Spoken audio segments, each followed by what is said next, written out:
Vamos ler no Evangelho de João, capítulo 4, verso 19 a 26. Disse-lhe a mulher: Senhor, vejo que és profeta. Nossos pais adoraram neste monte, e vós dizeis que em Jerusalém é o lugar onde se deve adorar. Disse-lhe Jesus: Mulher, crê-me, a hora vem em que nem neste monte, nem em Jerusalém adorareis o Pai. Vós adorais o que não conheceis, nós adoramos o que conhecemos, porque a salvação vem dos judeus. Mas a hora vem, e agora é, em que os verdadeiros adoradores adorarão o Pai em espírito e em verdade, porque o Pai procura a tais que assim o adorem. Deus é espírito. É necessário que os que o adorem em espírito e em verdade. Replicou-lhe a mulher: Eu sei que vem o Messias, que se chama Cristo. Quando ele vier, há de anunciar todas as coisas. Disse-lhe Jesus: Eu o sou, eu que falo contigo.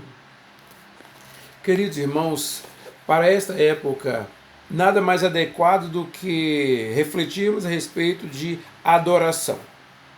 Temos que pensar em adoração como uma ação voluntária que parte do coração de alguém, do coração de um indivíduo. Se bem que a adoração pode ser individual ou coletiva. Pensando em adoração coletiva, temos que pensar em um aspecto da adoração, o culto. Quando a igreja apresenta ao Senhor culto de ações de graças, de oração, de louvor, seja qual for a identificação do culto, o culto é adoração. É quando o adorador se reúne com outros a fim de exaltar Deus, o Deus Pai, Filho e Espírito Santo, Senhor dos céus e da terra. Aqui falando de adorador que nasceu de novo por meio de uma experiência com Jesus. E assim, importante destacar, porque existem muitos templos de adoração, muitos lugares de adoração e muitas formas de adoração, como também se multiplicam as divindades que são adoradas, que são reconhecidas. Aqui falando, destacamos a adoração daquele que nasceu de novo e que está na presença de Deus.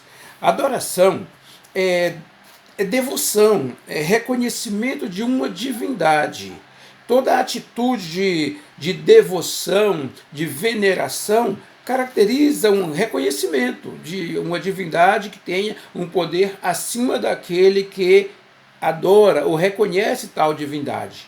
Pensando em Deus, Criador dos céus e da terra, ele é digno de adoração e louvor. Isso está claro porque ele é o Criador, sustentador do universo, é Senhor de todas as coisas, soberano, e ele escolheu-nos para esse ministério da adoração. Nessa experiência aqui, Jesus conversa com a mulher samaritana. Primeiro, era uma mulher que vivia em Samaria e tinha uma vida naturalmente como muitas mulheres naquela sociedade. A diferença é que ela não havia se acertado no casamento e tinha experimentado isso por muitas vezes e ainda não tinha chegado a uma conclusão que lhe trouxesse tranquilidade e paz, o que inclusive lhe é revelado por Jesus, que ela fica maravilhada com isto, quando vai anunciar Jesus aos seus concidadãos. Quando falamos de Samaria, estamos falando de uma região ali próximo a Jerusalém, ali na Judéia, e para transitar nessa região, de um extremo a outro, era necessário passar por Samaria. Mas isso não é a questão. A questão é que Samaria é uma cidade antiga, desde o Velho Testamento, que foi palco de muitas batalhas, muitas disputas, e que foi lugar do trono de adoração, ou de administração, trono de administração, porque quando Israel estava com o reino dividido, Jerusalém era um núcleo de adoração do reino do sul, E Samaria era outro núcleo de oração do reino do norte. Também temos que pensar no povo de Samaria.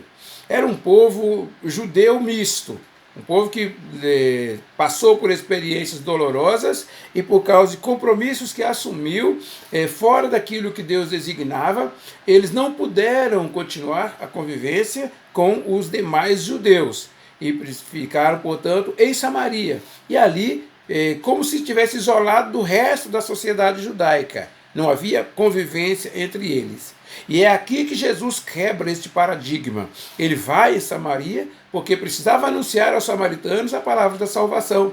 Como também, quando aconteceu a descida do Espírito Santo, foi anunciado em Samaria que o Espírito Santo havia chegado em cumprimento da profecia do Antigo Testamento, especificamente aquilo que o profeta Joel havia declarado, que o Espírito Santo seria derramado sobre todos, toda a carne, e todos teriam o ministério profético. Esse momento aqui é importante, porque é aí que a semente é plantada. E Jesus, então, dialogando com essa mulher, ele passa a instruí-la em algumas coisas importantes para ela, importantes também para nós hoje, para todo aquele que se interessa pelas coisas de Deus. Ela o chama de profeta. Jesus foi assim reconhecido, e o é, porque ele veio ao mundo sendo profeta, sendo sacerdote e também para ser o rei. Ele, portanto, foi chamado Deus conosco e trouxe no seu ministério instrução para que todos compreendessem que a nação de Israel precisava perceber que havia uma ligação direta entre a velha aliança com Jesus Cristo, que seria o mediador da nova aliança. Ele, portanto, foi chamado de profeta. Em muitos momentos do seu ministério, ele foi assim reconhecido. E mesmo hoje, muitas pessoas religiosas reconhecem Jesus, mas não como Salvador e Senhor. Eles os reverenciam como um profeta, alguns como uma divindade, mas somente os discípulos de Jesus que o reconhecem adequadamente como a Bíblia ensina. Temos, portanto, essa experiência com essa mulher samaritana que nos ensina e nos faz pensar hoje a respeito da adoração. Algumas questões importantes que temos que levantar quanto onde adorar, o lugar da adoração. Isso é muito importante e é destacado aqui nas dúvidas que a mulher apresentou. Declara que nossos pais adoraram neste monte, e vós dizeis que em Jerusalém é o lugar onde se deve adorar. Aqui ela faz alusão ao passado, porque verdadeiramente, em tudo o que temos lido na maratona bíblica, nós vimos isso detalhadamente. Adoração em Jerusalém, adoração em Samaria, a sede dos profetas em Jerusalém, sede dos profetas em Samaria. Então foi se desenvolvendo esta ideia, Jerusalém é o lugar de adoração. Para os judeus, é isto mesmo, eles voltam a Jerusalém constantemente para suas celebrações, para suas festas, e a previsão da reconstrução do templo de Jerusalém, para que se cumpra definitivamente as profecias bíblicas. Então, Jerusalém, lugar de adoração para os judeus. Mas os samaritanos não tinham acesso a Jerusalém. Então, eles edificaram um lugar de adoração no monte de Gerizim, em Samaria. E ali eles adoravam. Mas havia sempre o conflito e a dúvida, a demanda. O lugar de adorar é em Samaria ou em Jerusalém? É uma dúvida constante que culturalmente o povo acompanhou até então. Daí, ela lança essa dúvida a que Jesus responde. Ele fala a ela, olha, vocês adoram o que vocês não conhecem. Aqui fica claro que todo aquele que depende de um lugar específico de adoração, de uma representação da divindade a ser adorada, não está sabendo como adorar. E a gente vê essa experiência em todo o Antigo Testamento, como também no Atos dos Apóstolos, quando o apóstolo Paulo pregava em Atenas, o lugar de adoração dos atenienses estava ali. Muitos altares, porque eles reverenciavam a muitas divindades. E o apóstolo Paulo percebeu que havia ali um altar vazio. E esse altar vazio ele usou para anunciar a salvação em Jesus. Ele falou: olha, eu vou anunciar a vocês o Deus desconhecido, o Deus que vocês não conhecem. Então, eles adoravam a muitos deuses, muitas imagens esculpidas, mostrando que não conheciam a Deus. Vocês adoram o que vocês não conhecem. E toda a palavra de Deus vem ensinando que não se deve fazer nenhuma imagem esculpida, nenhum símbolo de adoração, porque somente Deus merece a adoração. E isso deveria ser anunciado a todos, porque aquele que depende de um elemento de adoração não sabe o que está adorando. É o que Jesus declarou. E ainda falou: a salvação vem dos judeus, declarando para ela que há uma linha histórica a partir dos judeus. A revelação foi dada a Abraão. Deus formou um povo, formou uma nação, e declara: a salvação vem dos judeus, porque foi daí que Jesus veio, para salvar a humanidade. A salvação é transcultural.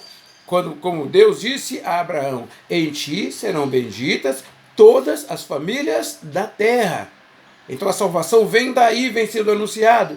Isso é importante para compreendermos as dúvidas que as pessoas têm hoje ao chamar a igreja cristã de cristã judaica, porque é muito difícil para os religiosos compreenderem que não há vínculo entre o Jesus de hoje e os judeus, entre o cristianismo e o judaísmo. Mas os cristãos de hoje formaram uma religião mista, judaísmo e cristianismo junto. Carregam os símbolos do judaísmo. Muitos templos têm o castiçal de Israel, a estrela de Davi, e eles dedicam verdadeira devoção ali a Israel, com a chave: orai pela paz de Jerusalém. Então essa confusão não é nova, é antiga. Quando vimos os apóstolos pregando naquele primeiro século, vimos o tempo todo eles ensinando que deveriam se desvincular do judaísmo para servir a Jesus. E a dificuldade foi maior quando o Império Romano reconhece o judaísmo e declara o cristianismo ilegal.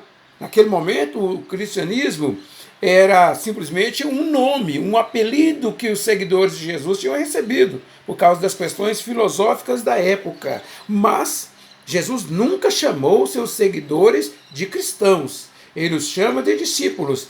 Os romanos os chamavam de cristãos e declarou ilegal a religião cristã, porque eles tomaram para si esta designação, igreja cristã, que nasceu oficialmente em Roma e se desenvolve até hoje. Desta forma, meus queridos irmãos, nós vemos que a salvação vinda dos judeus significa que todos os preceitos judaicos, as leis judaicas, as cerimônias e as festas judaicas ficam com os judeus. A salvação veio por Cristo e por Cristo veio a nova aliança, nova vida. Então nós não podemos nos influenciar pelas festas judaicas, pelas celebrações judaicas. Exemplo, Páscoa.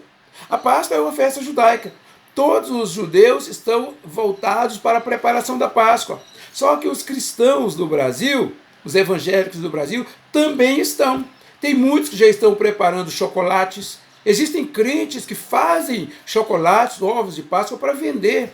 Existem crentes que compram. Existem crianças que recebem. E muitas famílias têm esse relacionamento. Sabendo, gente, o ovo de Páscoa nada mais é que um símbolo da celebração. Um símbolo da celebração, como para os judeus tem ervas amargas, tem a carne. Assim também os cristãos brasileiros celebram a Páscoa, estão ligados ao judaísmo. Jesus deixou claro, a salvação vem dos judeus, mas a salvação veio por Cristo. Então estamos desvinculados definitivamente dos preceitos judaicos, das tradições judaicas e da cultura judaica. Jesus assim fala à mulher, naturalmente ela começa a compreender, porque ela o chama de profeta, reconhece sua autoridade, e depois ela vem a reconhecê-lo como Salvador e Mestre. Jesus declara ainda para ela a respeito disso. Então, quando se pensa em lugar de adoração, ele fala, olha, a hora vem, e agora é, em que os verdadeiros adoradores adorarão o Pai em espírito e em verdade, porque o Pai procura a tais que assim o adorem em espírito e em verdade. Ele declara que chegará um momento que não há, portanto, definição de adoração em Jerusalém nem em Samaria. Ele declara isso porque o Pai espera adoradores assim. Adorar a Deus em espírito é uma adoração que não depende do lugar. Sabe por quê? Porque o lugar de adoração é onde o discípulo está. É onde o adorador se encontra. Porque o adorador adora o Pai em todo o lugar onde vai. No seu trabalho, na escola, em qualquer ambiente que ele está, ele é um adorador. Ele adora a Deus com todas as suas atitudes, com todo o seu palavreado, com todo o seu comportamento. Então, adorar em espírito e em verdade é exatamente o que o adorador, o discípulo de Jesus faz, porque não depende do lugar. Porque onde ele está, ele adora. E isso está muito bem ilustrado, meus irmãos, nesse tempo de isolamento. E quanta gente está sofrendo hoje, né? Querendo correr para o templo para adorar. Mas o templo não é lugar de adoração quando está vazio. Ele só é lugar de adoração quando o discípulo está lá. Agora, como estamos no isolamento, onde é o lugar de adoração? Em cada casa. Em cada casa, na sua casa, meu irmão. Por isso a igreja promove culto e nessa hora a adoração é individual e coletiva. Porque a igreja está reunida em famílias simultaneamente, no mesmo horário, com a mesma ordem de culto, adorando ao Senhor. Então, o lugar de adoração no tempo de isolamento social é a casa de cada um. É a minha casa, é a sua casa. Então, é a casa do Senhor, o templo de cada um. E devemos valorizar isso com toda confiança, porque Deus cumpre toda a sua promessa. Deus é Espírito. E é necessário que os que o adorem em espírito e em verdade. É o grande perigo da adoração em cada casa, é que as pessoas podem se distrair. Será que temos alguém que participa do culto e ao mesmo tempo está participando de outras atividades? Hora de adoração é hora de adoração. Somente ao teu Deus adorarás. Então não se pode envolver em nada mais. O Senhor está no seu santo templo. Cale-se diante dele toda a terra. Diz a Bíblia. A sua casa é casa de adoração. Então na hora do culto é hora de parar tudo. É hora de assentar a família na sala, preparar o ambiente. Aqueles que podem conectar a televisão, conecta para ver ampliado as imagens do culto. Aquele que pode usar a caixinha para ampliar o som, o faça. Mas todas as famílias em adoração. Cada casa é um lugar de adoração. Esse é o desafio. Onde adorar? Onde você está. Quando adorar? No verso, Jesus fala da adoração ao Pai, quando ele fala que não haverá lugar de adoração, nem em Jerusalém, nem em Samaria. Quando ele fala que o Pai procura adoradores que o adorem em espírito e em verdade, ele está falando também do tempo de adoração. Além de ser o lugar onde o discípulo está, é também na circunstância em que o discípulo se encontra.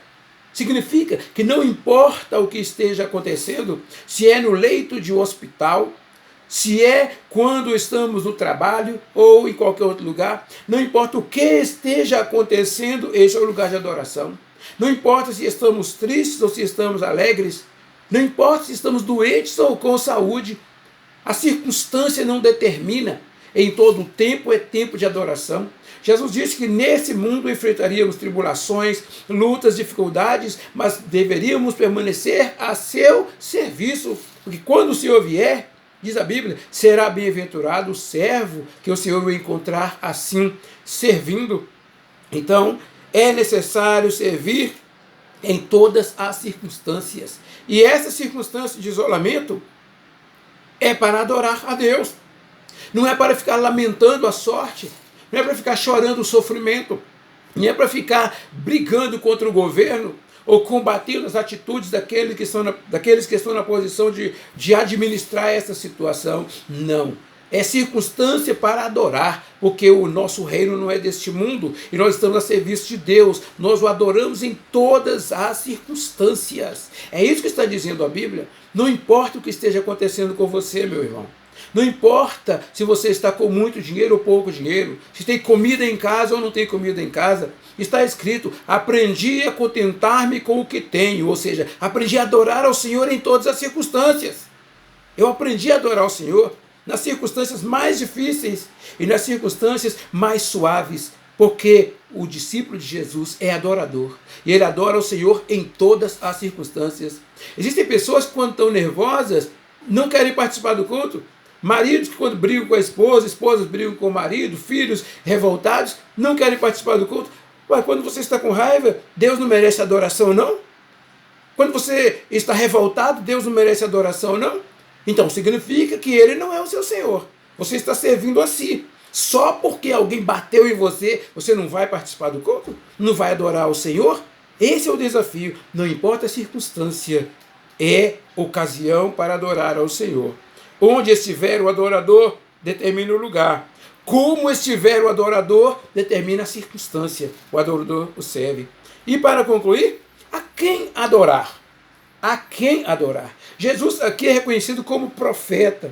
E a seguir, a mulher declara ainda. Ela declara assim: eu sei que vem o Messias e ele se chama o Cristo. Quando ele vier, há de nos anunciar todas as coisas. Aí Jesus diz: eu o sou, eu que falo contigo. Ele se apresenta como Messias. Mas é verdadeiramente isto: ele vos ensinará todas as coisas. A Bíblia diz que Jesus, sendo Deus, não se engrandeceu por isto.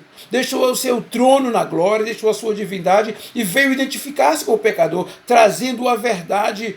E ele ensinou por parábolas, por exemplos e por ações. E ele declarou aos seus discípulos: conhecereis a verdade, e a verdade vos libertará. Ele ensinou, ele veio ensinar todas as coisas, e ele falou aos seus discípulos: olha, eu volto para o Pai, mas vocês não ficaram órfãos, porque eu enviarei o Espírito Santo, e ele vos ensinará todas as coisas. Aquela mulher reconheceu o Messias. A quem adorar? Adorar ao Senhor. Os seguidores de Jesus no passado, muitas vezes foram reconhecidos, e as pessoas queriam se ajoelhar diante deles, e eles não aceitaram nenhum tipo de veneração.